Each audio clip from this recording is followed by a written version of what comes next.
Hello everyone and welcome to comfortable studies. मैं हूं Parul ma'am और आज हम क्लास 8 की साइंस का chapter number 4 materials, metals and non metals, इसके हम एक्स्ट्रा प्रैक्टिस क्वेश्चंस कवर करेंगे। तो ये पूरे चैप्टर को कवर करते हुए क्वेश्चंस हैं। तो एग्जाम्स में अगर आप जो बैक में जो क्वेश्चंस दिए होते हैं एक्सरसाइज के उनको, प्लस अगर आपने ये वाले सारे क्वेश्चंस कवर किए तो आई एश्योर यू कि आप एग्जाम में काफ़ी अच्छा स्कोर कर पाएंगे। तो स्टार्ट करते हैं।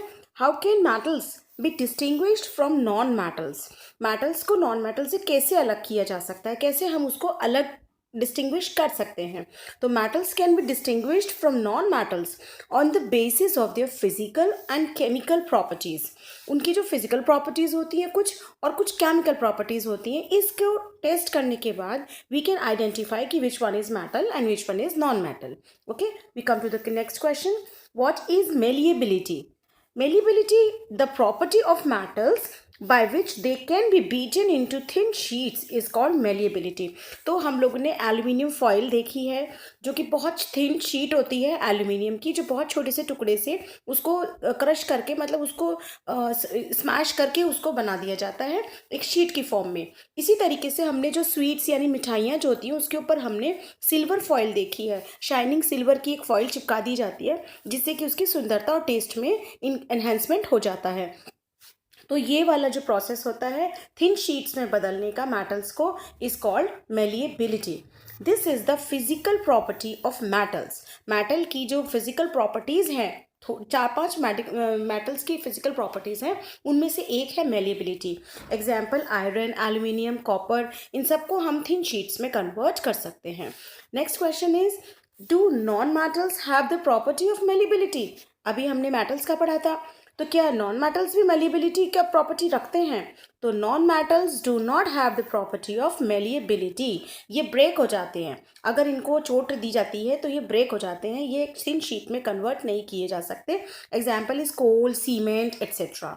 Okay, we come to the next question. What is conductivity of heat? Heat की कंडक्टिविटी किसे कहते हैं?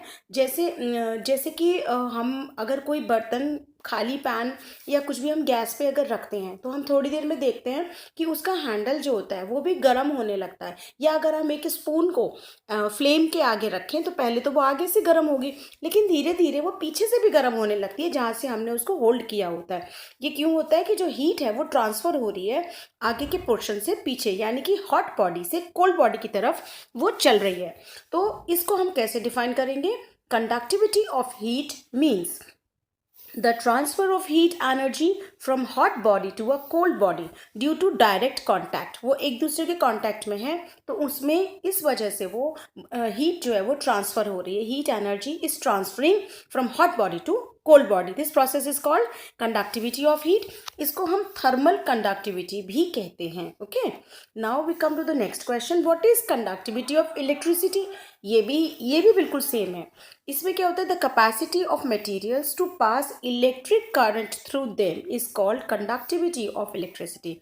जब कोई भी मटेरियल अपने अंदर से इलेक्ट्रिक करंट को पास होने देता है, that is called conductivity of electricity.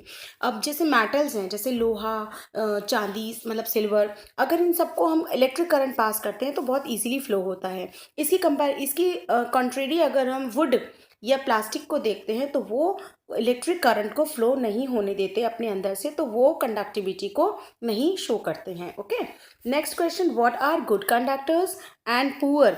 या हम इसको बैड भी कहते हैं, बैड कंडक्टर्स या poor conductors of heat and electricity. तो जैसे नाम से पता लग रहा है कि वो मटेरियल्स जो कि कंडक्ट कर लेते हैं हीट को और इलेक्ट्रिसिटी को, वो गुड कंडक्टर्स होते हैं, और जो अपने अंदर से कंडक्ट नहीं होने देते हैं वो बैड कंडक्टर या पुअर कंडक्टर्स कहलाते हैं।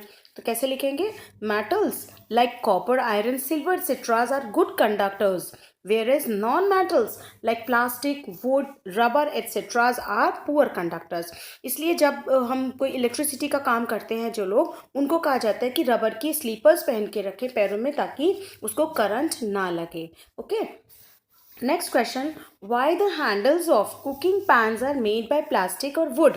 तो इसका वही है प्रोसेस जो अभी मैंने बताया था कि कंडक्शन की वजह से पीछे का हैंडल जो है वो भी गर्म हो जाता है। तो प्लास्टिक और वुड ये नॉन कंडक्टर्स यानी बैड कंडक्टर्स हैं, इसलिए ये गर्म नहीं हो पाते हैं ताकि हम इजीली होल्ड कर पाते हैं।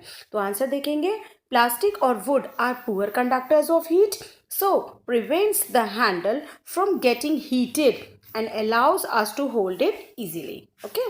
Next question, what is ductility? Define ductility. तो ये छोटी छोटी डेफिनेशंस इस चैप्टर में आ जाती हैं. तो मेरे चैनल कंफर्टेबल स्टडीज़ पे चैप्टर 1, 2, 3 की भी आपको वीडियोस मिल जाएंगी एक्स्ट्रा प्रैक्टिस क्वेश्चंस की, तो आप उन पे भी देख सकते हैं जा करके, आपको अच्छा लगेगा. और अगर आपको ठीक लगे, मेरे पढ़ाने से आपको समझ आ रहा है या आपको लगता है कि क्वेश्चंस अच्छे हैं, तो आप मेरे चैनल कंफर्टेबल स्टडीज़ को सब्सक्राइब कर सकते हैं और बेल आइकन को प्रेस ज़रूर करना ताकि आने वाली वीडियोज़ का नोटिफिकेशन भी मिल सके. तो नेक्स्ट क्वेश्चन हम कर रहे थे, define ductility. The property of metal, ये भी एक मेटल की प्रॉपर्टी है, by which it can be drawn into wires is called ductility. इसमें क्या होता है कि जो मेटल हैं उनको इनको हम वायर्स की फॉर्म में अगर चेंज कर सकते हैं, उसको मैश कर, मतलब उसको पतला थिन करते चले जाएं अगर हम, तो वो वायर्स की फॉर्म में अगर बदल जाए, that is called ductility. Okay. Next question, what are sonorous material. Sonorous यानी आवाज़ देने वाला, मतलब जिसमें साउंड प्रोड्यूस होती है. तो materials that produce sound on ringing are called sonorous. जैसे कि मेटल्स आर सोनोरस. हम आयरन, कॉपर या स्टील, जिस भी मेटल के ऊपर अगर हम किसी और चीज़ से स्ट्राइक करते हैं तो वो एक साउंड प्रोड्यूस करती है, बेल लाइक साउंड. ओके. लेकिन इसी जगह अगर हम वुड पे करते हैं तो वो साउंड प्रोड्यूस नहीं होती है, उसमें एक इको वाली यानी वाइब्रेशन वाली साउंड नहीं आती है. ओके. तो what are sonorous material. Material that produce sound on ringing are called sonorous. Okay. Next question, what are the basic properties of metals. Metal की बेसिक प्रॉपर्टीज कौन सी हैं. तो metals are hard, lustrous, malleable, ductile, sonorous, good conductors of heat and electricity. Right. तो क्या क्या होता है, तो हार्ड होते हैं, दूसरा इनमें शाइन होती है, मैलिएबल होते हैं यानी थिन शीट्स में बदले जा सकते हैं, डक्टाइल होते हैं यानी वायर्स में भी चेंज किए जा सकते हैं, sonorous and good conductors of heat and electricity. अब इसके एक्सेप्शंस भी हैं, sodium, potassium and mercury. These are exceptions to this property of metal. Sodium, potassium and mercury are metals, लेकिन ये हार्ड नहीं है. Sorry. Next question, give examples of non metals. कुछ non metals के एग्जाम्पल्स भी दीजिए. तो sulphur, carbon, oxygen, phosphorus are some examples of non metals. Okay. Next question, give the reaction of iron metal with oxygen. अगर iron metal oxygen के संग, अगर जैसे लोहा होता है, गेट होता है लोहे का, वो थोड़े टाइम बाद जंग उसमें ब्राउन से कलर का दिखने लगता है, रस्ट लग जाता है. तो वो क्यों होता है, वो ऑक्सीजन यानी एयर में जो ऑक्सीजन प्रेजेंट होती है, जो मॉइस्ट होती है, उसके संग रिएक्ट करके वो आयरन ऑक्साइड बना लेता है. तो उसकी रिएक्शन ये है, आप इसको लिख करके देख लेना ताकि आपको एग्जाम में लिखना ईजी रहे. ये 4Fe + 3O2 = 2Fe2O, इसका हो गया आयरन ऑक्साइड. राइट. इसमें जो ये 4 लगा है, ये 4 क्या चीज़ है, ये है बैलेंस करने के लिए इक्वेशन को, कि जितने इधर हैं उतने ही उधर होंगे. ओके.